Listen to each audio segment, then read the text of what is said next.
Hello viewers, अस्सलाम वालेकुम। पाकिस्तानी नौजवान फाइटर अहमद मुज्तबा के सोशल मीडिया पर चर्चे। कल सिंगापुर में लाइट वेट कैटेगरी में होने वाली एक फाइट में अहमद मुज्तबा जो कि पाकिस्तानी फाइटर हैं, उन्होंने अपने मद्दे मुकाबिल हरीफ जिनका तल्लक भारत से है राहुल राजू को पहले राउंड में और पहले मिनट में ही नॉकआउट कर दिया और उन्होंने ये अपनी जीत जो है वो कश्मीरी लोगों के नाम कर दिया। और उनका क्या कहना था वो आप भी इस वीडियो में सुने।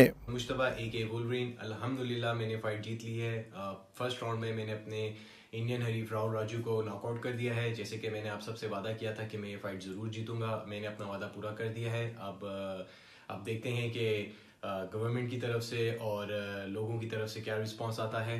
और मैं ये फ़ाइट डेडिकेट करता हूँ अपने तमाम कश्मीरी भाइयों को, कश्मीरी लोगों को और अपने पाक आर्मी के नौजवानों को और अपने लोगों को, अपने फैंस को, अपने पाकिस्तान को और पूरी दुनिया में जो कि मेरे फैंस हैं वो देख रहे हैं, उन सबको। तो अल्हम्दुलिल्लाह मेहनत रंग लाई और इंशाल्लाह आगे भी हम जीतेंगे और पाकिस्तान का परचम बुलंदी से लहराएंगे। पाकिस्तान जिंदाबाद, पाकिस्तान आर्मी जिंदाबाद।